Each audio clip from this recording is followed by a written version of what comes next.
It was my first day at my new school. I got into my bus and sat on the first seat I could find. This one had heightened seats because it was right above the wheels. I got myself seated, and when I was about to get out, I hit myself on the head from the overhood compartment. I looked around to see if anyone saw me embarrass myself. There he was, smiling at me as I stood there, tomato red from embarrassment.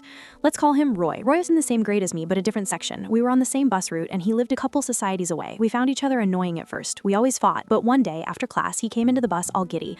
I asked him what happened. He told me he wanted to propose to this girl he likes. I helped him plan the perfect proposal. The next day, he went ahead with the plan but got rejected. I comforted him the entire time, and that is when we grew close. I thank that girl every day that she left, because if not for her, I wouldn't have him. Days became weeks, weeks became months, and months became years, and we were growing closer than ever. Everyone shipped us together, from the students to the teachers. I would take every chance to go into his classroom to get a glance of him, and every time I went, I could feel his eyes on me. He loved sports, cricket to be precise.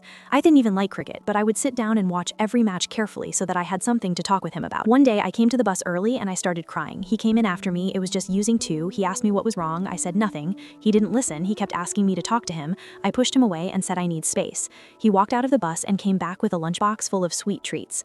I looked at him, all confused, and he said, "I'm sorry I couldn't give you space. The least I could give you is a box of cookies." I asked where he managed to get these cookies. It wasn't just cookies. It has candies and a little laddu too. Laddu is an Indian sweet. He said his class had a Diwali party and everyone had extras, so we went around asking everyone to fill his box for more treats. I hugged him tight. He wiped my tears using his handkerchief, held my hands, and said, "I will always be there for you." It must have been my stupid teenage hormones, but that was when I fell for him. He was such an angel. Every morning he would come sit beside me. If I was reading, he would stare at me. If I was feeling sleepy, he would let me sleep on his shoulder while he stroked my hair. My tuition was right next to his house. We would get ice cream every day after class.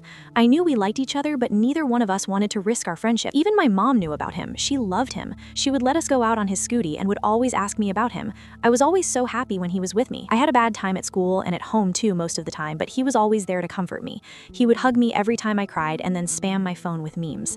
Every time my laces came out, he would get on his knees and tie them back because I couldn't tie my laces. On my B-day, he took me out and let me eat whatever I wanted. We spent a lot that day. He gave me a pair of earrings and I wore it every single day. I learned my mother tongue and started communicating with my mom in Telugu. She was impressed.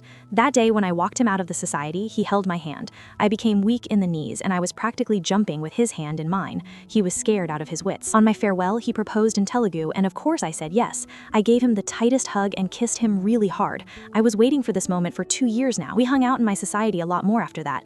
All my friends knew him. My mother and brother loved him, but my dad hated him. He told me to stay away from him, but my mom would help me sneak out and meet him on the days my dad was home. Otherwise, he was practically at my house most of the time. He would play cricket with my brother or help my mother in the kitchen or teach me physics.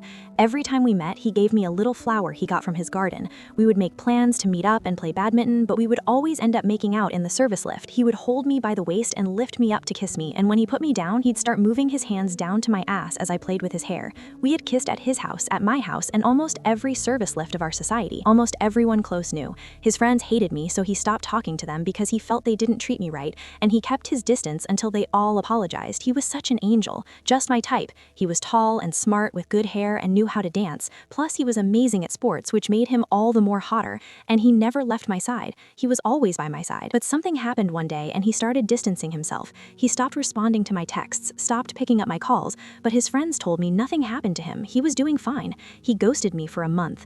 I kept messaging him like an idiot. I had talked to all his friends and all of them told me something has gotten into him. They even helped me get past the security at Roy's society, but I turned back without meeting him. It didn't feel right. He messaged me after a month without any context and said he wanted to break up. I didn't understand why. He said he saw my Insta. He has my account. I was confused and I called him and asked what happened, and he said, "What happened?" He said he saw me complaining to my best friend about how he was never available, and when she said I could do better, I didn't say anything. He thought I agreed with her because this has happened many times and I never said anything to her. I agree I was wrong here and I should have addressed his concerns, but I got upset that he would ghost me for a month and then come back when he wanted to and blame me for everything that happened when I was struggling with my academics. He knew I was suicidal and I'm pretty sure he saw my texts with my best friend about getting the urge to SH again. I told him if he felt that way, it was best for us to stay apart. He wanted to stay friends and I replied with a whatever. He kept messaging me for the next few days and I just replied with dry texts. And one day he asked me if something was bothering me. I said yes, a lot actually. He asked me what it was and I said, "I don't trust you anymore. Not after when you left me when I needed you the most." He left me on scene. He kept messaging me for days. I always left him on scene. One day he asked me to meet up and I said yes. He apologized for everything and said he was was stupid to fuck everything up, that he wanted to get back together, and he asked me that question a million times.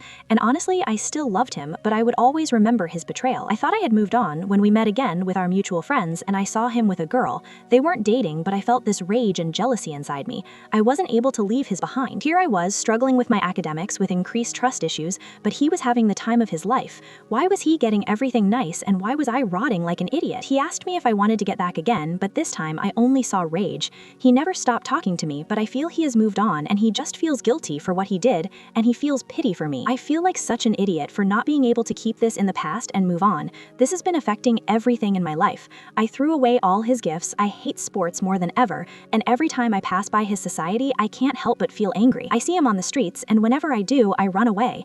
I don't understand what is wrong with me. I never trusted anyone so much. I told him everything about my past, my bad childhood, all my goals, and everything I wished I had when I was younger, my fears and concerns, my emotions, everything under the sun, only for me to feel betrayed. I can't trust anyone anymore. And the worst part, I have no interest in anything or anyone. I already have depression, but now it feels worse. I don't love him anymore, but I don't hate him either. I feel angry at him and just wish I never met him.